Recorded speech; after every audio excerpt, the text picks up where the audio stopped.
আসসালামু আলাইকুম। আপনারা সবাই কেমন আছেন? আশা করি সবাই অনেক ভালো আছে। আমিও আল্লাহর রহমতে খুব ভালো আছি, আলহামদুলিল্লাহ। চলে আসলাম আজকে খুবই মজাদার একটি ডেজার্ট নিয়ে। ঈদে এবং বিভিন্ন অনুষ্ঠানে বা বাসায় কোনো গেস্ট আসলে আপনারা এটা তৈরি করে খাওয়াতে পারেন, সবাই অনেক পছন্দ করবে। তো এর জন্য আমার প্রথমে লাগবে দুধ। আমি এখানে 1 কেজি দুধ জাল করে হাফ কেজি করে নিয়েছি এবং দুধটা ঠান্ডা করে এখানে আমি কনডেন্স মিল্ক দিয়ে দিব। এরপর আমি এইখানে ডানো যে ফুল ক্রিমটা আছে সেইটা আমি অ্যাড করব।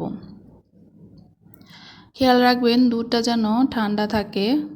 দুধটা জাল করার পরে ঠান্ডা করে তারপরে মেশাতে হবে উপকরণগুলো। এরপর আমি পরিমাণ মতো চিনি দিয়ে দিব। যে যেরকম মিষ্টি খেতে পছন্দ করেন সেভাবে চিনি দিবেন। আমি মিষ্টি জিনিসে একটু খুব বেশি মিষ্টি পছন্দ করি না, হালকা মিষ্টি আমার ভালো লাগে। এরপর আমি এখানে গুঁড়ো দুধ দিয়ে দিলাম। গুঁড়ো দুধ দিয়ে আমি এখানে ভালোভাবে মিশিয়ে নিলাম। মিশিয়ে নেওয়ার পর আমি এখানে আলাদা একটা বাটিতে কর্নফ্লাওয়ার এবং কাস্টার্ড পাউডার নিয়ে নিব। চা চামচের 2-3 চামচের মতো আমি কাস্টার্ড পাউডার নিয়েছি এবং 1 চা চামচের মতো আমি কর্নফ্লাওয়ার নিয়েছি। এরপর আমি ঠান্ডা জাল করা সামান্য একটু দুধ নিয়ে এটা মিক্সড করে নেব, মিশিয়ে নিব। মিশিয়ে এই মিশ্রণটা আমি দুধে যে মিশ্রণগুলো মেশালাম সেটার সাথে অ্যাড করে দেব।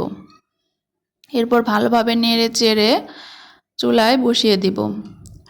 চুলার আঁচটা আপনারা মাঝারি রাখবেন এবং নাড়তে থাকবেন অনবরত। খেয়াল রাখবেন নিচে যেন লেগে না যায়, যেহেতু এখানে ক্রিম, কর্নফ্লাওয়ার, কাস্টার্ড পাউডার ব্যবহার করা হয়েছে। তো যাতে নিচে লেগে না যায়, লেগে গেলে টেস্টটা কিন্তু খারাপ হয়ে যাবে এবং পোড়া একটা গন্ধ আসবে। এরপর আমি একটি পাত্রে ঘি দিয়ে দিয়েছি। ঘি দিয়ে আমি এখানে সামান্য কিছু কিশমিশ দিয়ে এখানে আমি পুরো 1 প্যাকেট লাচ্ছা সেমাই দিয়ে দিয়েছি। লাচ্ছা সেমাই দেওয়ার পরে খুবই হালকা আঁচে কিছুক্ষণ আমি নেড়ে নেব। কালারটা চেঞ্জ হওয়া পর্যন্ত হালকা বাদামি যখন হয়ে আসবে তখন আমি এখানে চিনি আর গুঁড়ো দুধ অ্যাড করে আরও কিছুক্ষণ ভেজে নেব। দেখবেন কালারটা হালকা লাইট ব্রাউন কালার হবে। এরপর নামিয়ে নেব। এরপর আমি একটি যে বোলে বা আপনারা যে ডিশে সার্ভ করবেন সেই ডিশে আপনি ঘি ব্রাশ করে নিয়ে এভাবে ভেজে রাখা লাচ্ছা সেমাইটা লেয়ার করে প্রথমে আমি লাচ্ছা সেমাইটা দিলাম। এরপরে তৈরি করে রাখা ক্রিমটা আমি দিব এখানে। এরপর আমি আবার লাচ্ছা সেমাইয়ের লেয়ার দিব। এভাবে 2-3 লেয়ার করে আমি এটা দিব। এরপর আমি এখানে সামান্য কিছু ড্রাই ফ্রুটস অ্যাড করব, যেমন কাজু বাদাম, কাঠবাদাম, পেস্তা বাদাম, কিশমিশ এগুলো অ্যাড করব আমি ক্রিমের মধ্যেই ড্রাই ফ্রুটসগুলো অ্যাড করেছি, সেটা ক্লিপটা নিতে ভুলে গেছি। এরপর আমি উপরেও ডেকোরেশনের জন্য কিছু ড্রাই ফ্রুটস দিয়ে দিলাম। এই তো এখন আমি এটাকে 1 ঘন্টার জন্য ফ্রিজে রেখে দেব। এরপর আমি এটা পরিবেশন করব। তো তৈরি হয়ে গেল খুবই মজাদার এক নবাবী সেমাই।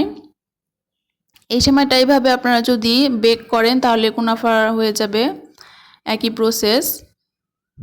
তো সবাই ভালো লাগলে ভিডিওটা শেয়ার করবেন, লাইক করবেন এবং আমার চ্যানেলটা সাবস্ক্রাইব করবেন। এবং আমার ফেসবুক পেজের নামও একই, টুকুমনির ব্লগস। তো আপনারা ওইখানেও শেয়ার করতে পারেন, ফলো করতে পারেন। এই তো ডেজার্টটা আমি ফ্রিজে রাখার পর বের করে নিয়েছি। এই তো এখন আমি এটা কেটে নিলাম। দেখতে পাচ্ছেন খুব সুন্দরভাবে তৈরি হয়েছে। খেতে এটা খুবই মজা। আপনারা বাসায় ট্রাই করে দেখবেন, ভালো লাগবে। আজকে এই পর্যন্তই। আল্লাহ হাফেজ।